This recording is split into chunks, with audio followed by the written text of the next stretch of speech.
Building a business and figuring out and really dialing in the who in terms of who you're trying to attract, what your marketing strategies may look like in order to really improve and in many cases make your sales process a whole lot easier takes skill and finesse.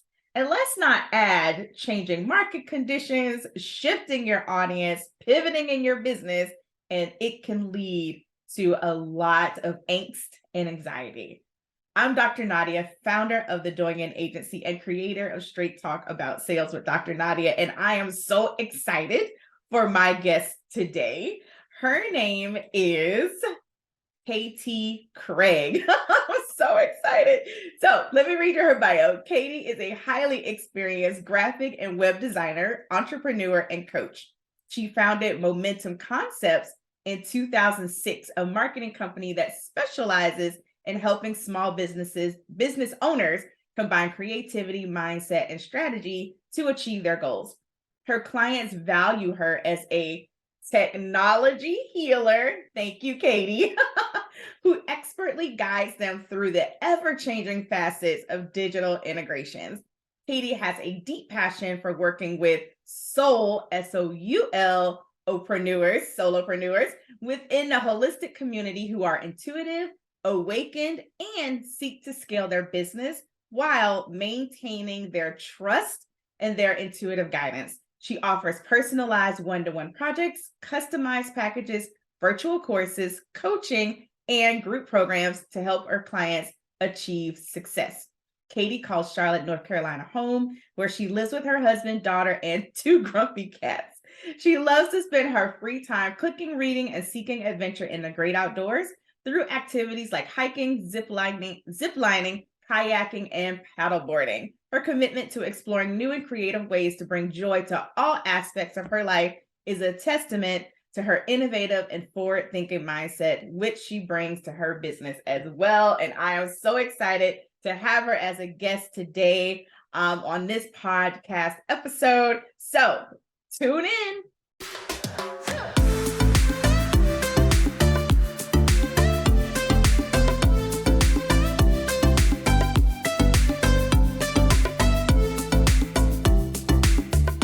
Welcome. I'm super excited to have Katie Craig with me today. Hi, Katie. Hi, Nadia. So Oh good my to see you. I gosh. love spending time with you. I know. And she's been working to influence me to move to Charlotte, North Carolina. So if you ever hear that I finally moved, Katie's responsible for that. First friend. And I'll Yes, introduce you to all kinds of amazing people. I'm looking forward to it. So let's dive right in, Katie. How did you get started in the work that you do? I started by accident. So I was working in graphic design and I liked it, but I just felt this inner knowing that there was something more for me, which is kind of a theme throughout my entire entrepreneurial journey. And I ended up sort of stumbling into a class that was required for me by my job at the time with a coach. And I was like, oh, I really like what she's doing. How did she get to do that? And when I started exploring that more, I was also simultaneously exploring what else I was passionate about. And so I thought I was going to switch directly into coaching and leave design behind altogether.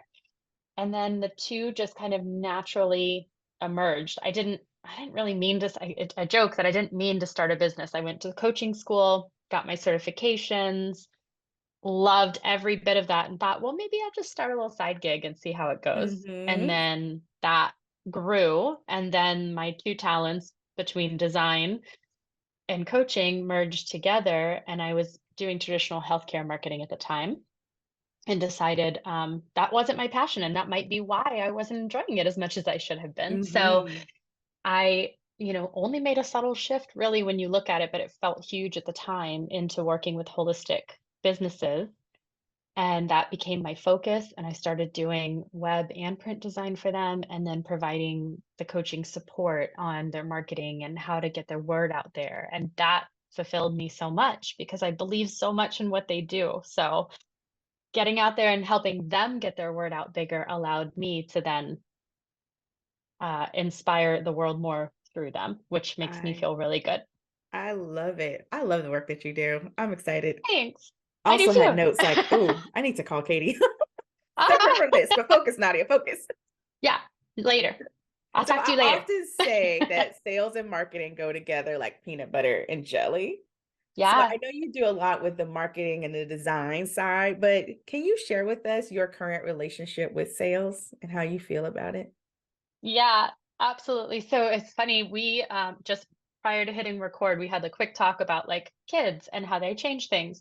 So my relationship to sales currently is a whole lot different than it was 3 years ago. My daughter's almost three. So my relationship to sales is what comes in is meant for me in a summary right now. There is intention behind the way I approach sales, but so much of it is trusting that what's meant for me is coming in the door and will find me based on the things that I'm putting out there. Because the only thing I have energy right now to put out there is what I'm passionate about in the moment. I So love it. yeah, so that attracts the clients to me. I also, it's important to say, I have also spent almost 2 decades building a foundation of clients. True. So that wouldn't necessarily be true for me, I think, if I was just starting out with a 3-year-old. Hmm. But as my parenting role is brand new to me, a lot of my energy focus is there. And my schedule shifts frequently because of that. So I'm sort of rolling with the punches right now. All the time. Yeah. And it doesn't Yeah. stop. Right. Right. So yes, I have sales goals, but I'm also just in a period of time in life where it just requires flexibility. And so I'm not like striving to be the best of the best and make the most or anything at this point in this season of my life. I am rolling with the punches, doing what I can get done, and trying really hard to create strong boundaries and bring in enough to support my family and Hmm. yet not overwhelm and overstretch myself because that also doesn't serve my clients. That is so good. Oh my gosh. So good. And it's like it's seasonal. That's what I call it. The seasons Yes, change. You just kind of gotta roll. I love it. Roll with the punches, as you said. absolutely. Like 4 or 5 years ago, I was like, I'm gonna make 6 figures. I'm going for it. And that's great. And those years set me up for great success again to keep momentum rolling Hmm. after that. But right now, I know you know how it goes. You've got a family Oh, too. oh yeah. You do what you can do based on the Hmm. season you're in. Yeah, totally. I love it. I love it. So, in your experience, and I'm really glad that you reminded us that you spent almost two decades building this business. Like she didn't just start yesterday. Yeah. How do the things that you do in your work in terms of marketing, lead gen, client attraction really impact the sales process? Because I find that a lot of times people may come to me and they're like, I have an issue with sales, but when we really dig deeper, it's a marketing, like the marketing things Yeah. you're doing on the front end definitely impacts it. But I want to hear from your perspective. What are you seeing in your experience? Yeah, I think what you said earlier about sales and marketing going together like peanut butter and jelly is like perfect because or peanut butter and chocolate in my case. Oh, even better. Yeah, give me anything like that. I think that lead gen is something that is so important for a business and how you do it Hmm. can vary based on your personality. I think that right now, the trend that I'm seeing and what I'm actually seeing a lot of with my niche, which is holistic businesses, they think in the beginning that lead gen has to be about social media. And I'm That could like, be a whoa, whoa, whoa, whoa. completely And different podcast episode. right? Exactly. So the Yeah. very first thing I hear is, well, I need to get on social media to get the word out to do my lead gen. And then the very second thing I hear is, guess what? I hate social media. I was like, I don't like social media. You're like, why are we Yeah, doing and I social don't have media? time to do it, right? So when we talk about lead gen, I think I'm a little bit of an anomaly, excuse me, when I think about lead gen because my response to lead gen is not what your typical business coach is going to say in terms of like get all the numbers. It's about quantity over quality, da da da, all these things, right? I kind of completely disagree.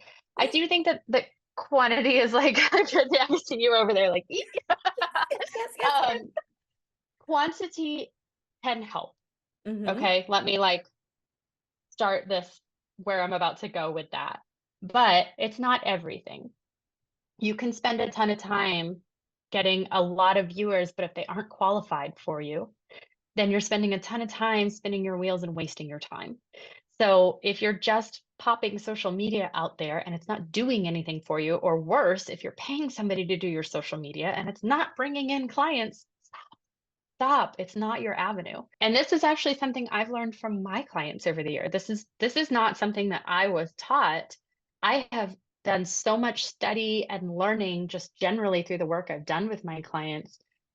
I am all about attracting the right people. And in order to do that and trust that your leads will come in the door when they're meant for you, you have to have your audience defined. People hate niches. I understand you don't want to be put in a box, but at least pick a niche for like the next 6 months, Please. right? Like get really focused for a little period of time on something very specific and sell that. And then once you have that rolling, go to the next one. Your message, so go hand in hand, audience and messaging. Your Mhm. message has to be really solid. And then you have to have easy offers that people can say yes to. That alone, right there, is going to create a lead structure that's based on word of mouth because people will know what you do and they're going to ask you about it. And then adding on to that, I think making sure that you have a referral network of people who know you, understand what you do. So again, like your foundational pieces have to be there. Have to be there. Um, have to be there. So when people know what you do, they know who you are, they know who you specialize in, they're automatically, when they meet those people, going to go, you got to go talk to Nadia. Hmm. So when I think about lead gen and sales, I do think that they go hand in hand. I do think your marketing goes hand in hand with it. But if you're not real clear on who your customer is and what they need, and you're not real clear on your messaging, anything that you put out there to attract customers in, no matter what you're doing for lead gen, because that's a big, there are a lot of things you can do A for it. lot. Yes. It's going to be like Teflon. It's just going to fall away because it's just going to slide off. People aren't going to remember it. They're not going to grasp onto it. We get too many messages these days Mhm. from all different avenues.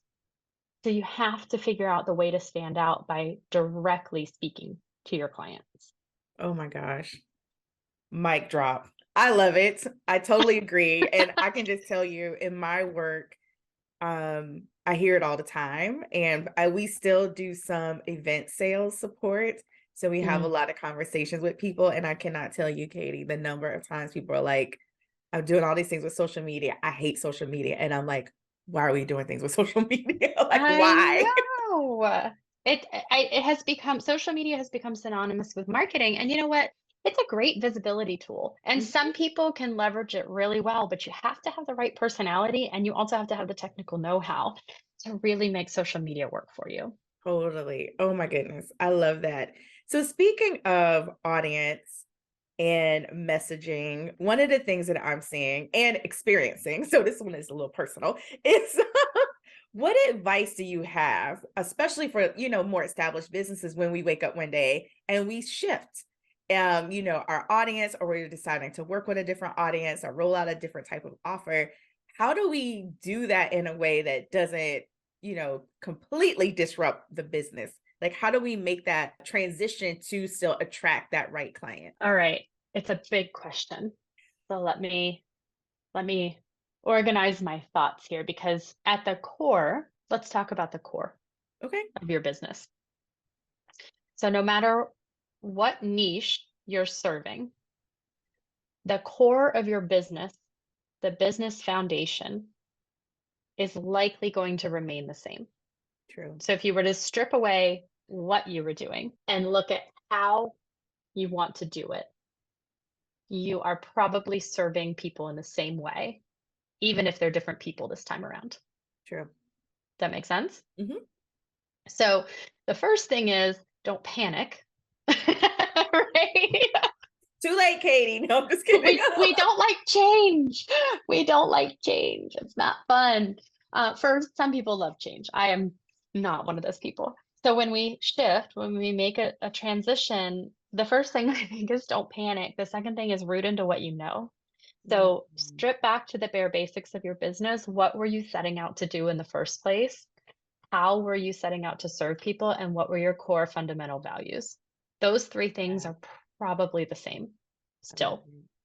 So you already have your foundation set, which is beautiful. Then it doesn't have to be rip the band-aid off, shock your audience. I'm doing something brand new, right? So I think, and this is what I keep seeing now, I think especially after the last few years that we've all had. Mhm. Oh gosh, people just want to like burn it down and start over Mhm. because what we used to do doesn't really work anymore. Technology is going at light speed. And so we think, well, we have to just start it all over and reinvent. And it's not really a reinvention. It's really just a relearning.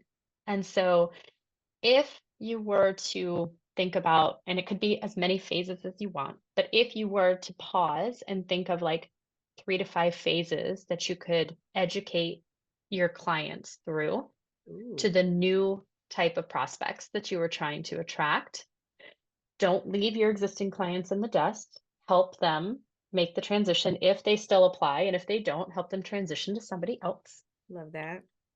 And then as your marketing shifts, again, fade it in, right? Like a little bit at a time to shift and explain and educate how the business isn't changing. It's just the way you're doing it is shifting. Love it.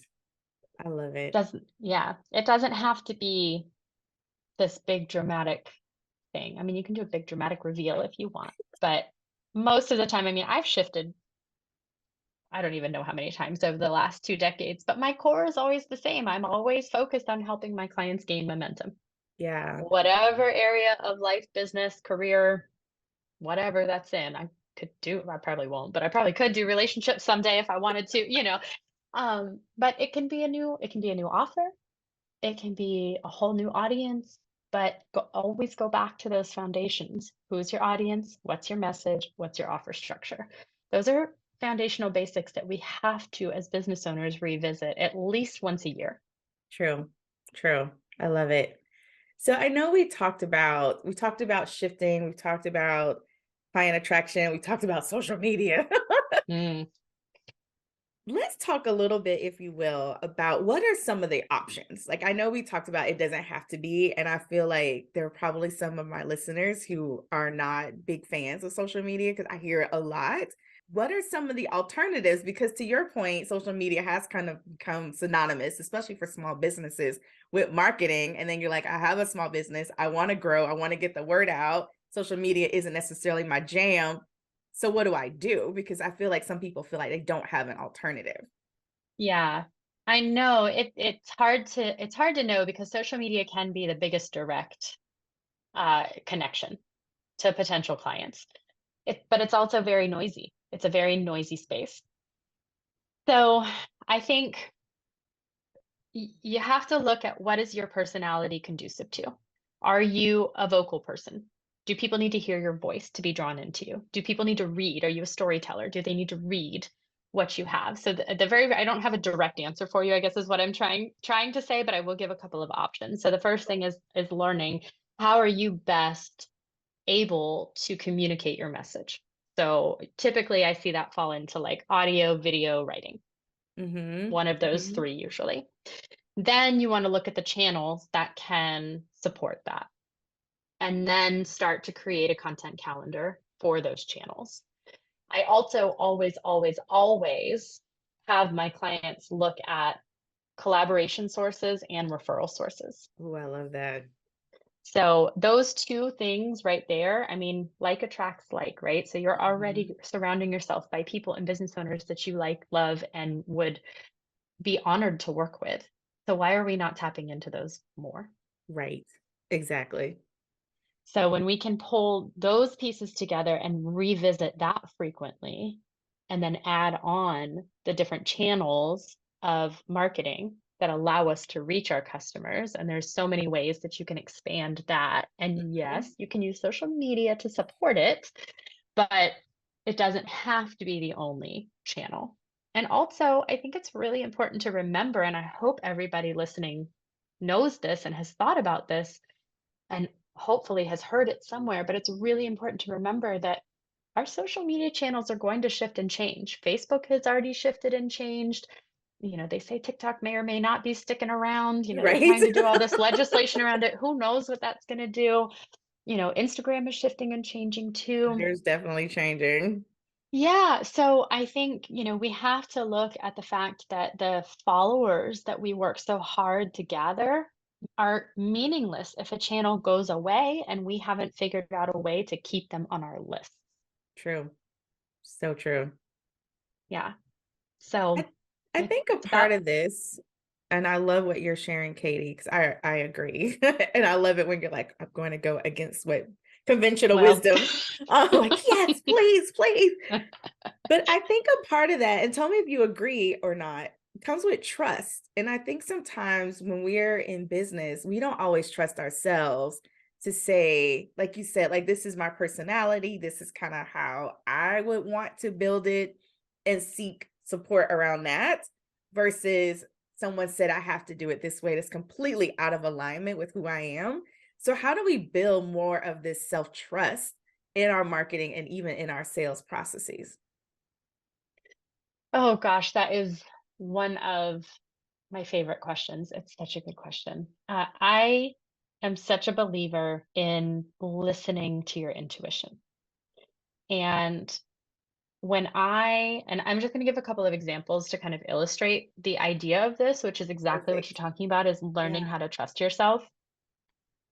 When I come into my office in the morning and let's say I've got, let's just say 4 website projects open and I've got my coaching clients, right? So my coaching clients are pretty structured because they have set session times. Mhm. But my creative projects are a little more open-ended. There's a lot that has to be done for them, and I can schedule them. But if I wake up in the morning and I start working on a client's project and nothing is working, or I open a client's project and I'm staring at my screen and I am not feeling it, I have learned over the years that my intuition is very strongly sending me signals that it's not the time to work on that client's project. And what Mm. often will happen for me is that client will then reach out and say, "Hey, can you stop for a minute? Because I'm actually shifting gears."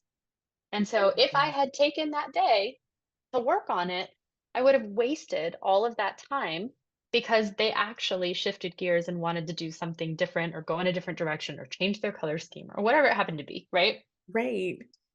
So that's just an example. And then another example is if I'm on a client session with somebody, I will sometimes get a visual, or I'll like be hearing and I say hearing in air quotes, like a phrase repeatedly in my mind, and it's usually in response to something that they have said.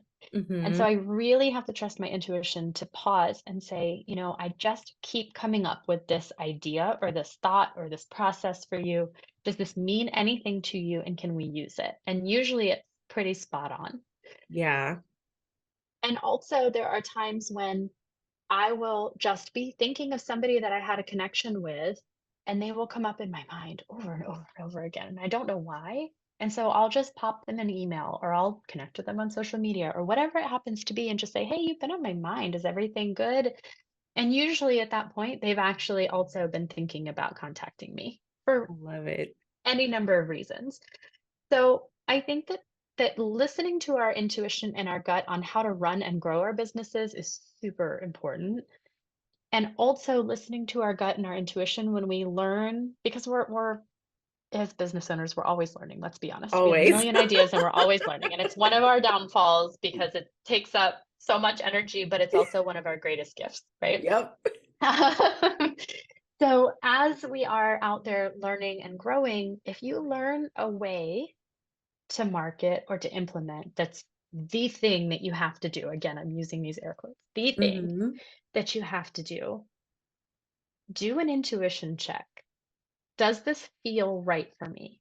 Does this feel right for my ideal audience? Because there is no one solution that works for everybody. And I think everybody's looking for that, golden Yeah, goose, one golden size egg, fits whatever the all. phrase is. Yeah.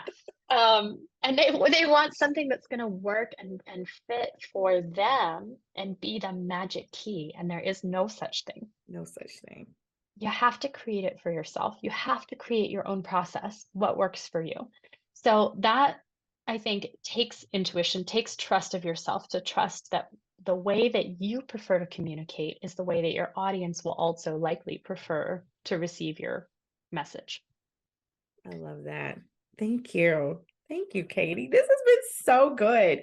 Anything based on our conversation today that you feel we didn't touch on or you want to expound on or add to? Because I know we kind of bounced around a little bit. So I want to make sure that we covered everything. The only final piece that would be a tip that would come to mind that I just see over and over again is don't try to take on too much at once. Say Again, it I think is again. right. Don't try to take on too much at once. I am so guilty of this. Um, Same. again, right? As business owners, we have so many ideas and we think we can implement them all tomorrow. I had some training along the way, and I couldn't even tell you where I learned it from. But I remember learning somewhere along the way that we can only really accomplish 3 tasks in a day.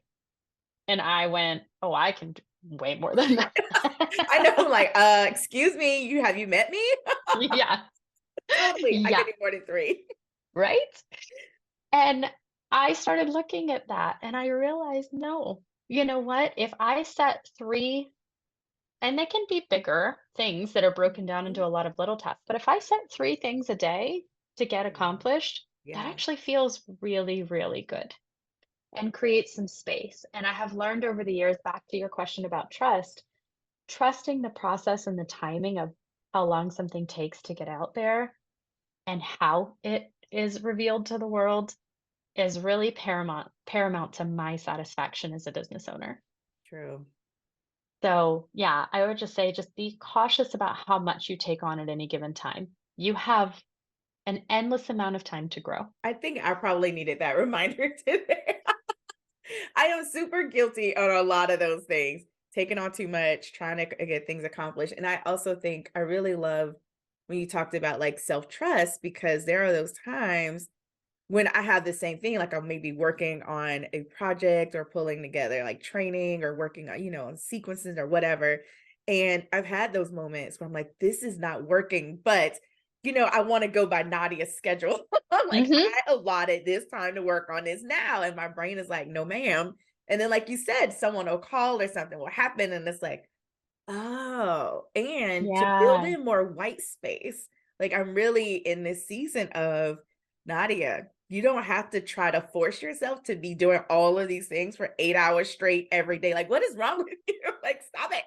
But it has really Yeah. been a huge process to be okay with creating the white space, creating time to just sit and think, but so many thoughts and ideas and things that I can then work out for myself and for the business. Whereas if I'm always in go mode, would never happen. And it's like, oh, okay, that's what that is. So yeah, I completely 100% agree. Oh my gosh, you just I have to say what you just said again because you Okay. like dropped this little nugget of wisdom in there that was so potent and you did it so fast. The when we take space, whether it's meditation or journaling or just quiet time or going for a walk, doesn't matter what it is for you. When you take that space, that's Mhm. when the seeds of inspiration drop in or the answer sometimes to the problem that you are having Mhm. when you are sitting in front of your computer going, "Oh, I don't know how to do this thing." That's when the inspiration comes in. And if you don't make space for that, then you will miss it. Totally. You are the smartest. That was so perfect. I was like, "Wait, wait, wait, we have to say that again." Thank you. That's what happens when I get excited. Like, blah, blah, blah, blah, blah. I do the same. That's why you and I can talk for hours. I know. Well, Katie, this Oh, was so amazing. I'm going to go back and listen to this myself so I can write and take more notes. But I know you have an amazing gift for us. And then also, I want you to share how our listeners can connect with you. yeah, so you can connect with me at on Instagram at momentum_coach. You can also connect with me on Facebook, and I'm looking, I believe it's Daily Momentum on Facebook. You can find me on dailymomentum.com. And I do have a gift. So on dailymomentum.com, if you go under my free resources section, I've got a lead magnet. It's all about leads. It's really less lead magnet. It's more about what are the common things that we forget to do Mm. to become a magnet for leads. Ooh, that sounds juicy. I think I'll grab that Mhm. myself. It's good. It's a 10-day challenge. There's quick little snippets. It's just things that I often see entrepreneurs forgetting. Oh, I love it. And we'll make sure all of that information is in the show notes. Thank you so much, Katie. This has been Oh, thank so you. delightful. And we'll have to bring you back and we can just dive deeper into this social media craziness, I think. Ugh, I could talk on hours for it. I know. I was like, we could do a whole separate show on just that. Yes, we Thank you could. Yes, we so could. much. Thank you for the opportunity to be here. I love our conversations always. I love how much we laugh and we have so much in common with our entrepreneurial journeys. And it's just always a pleasure to talk to you. Likewise. Well, thank you all for tuning in to another episode of Straight Talk About Sales. We'll see you again soon.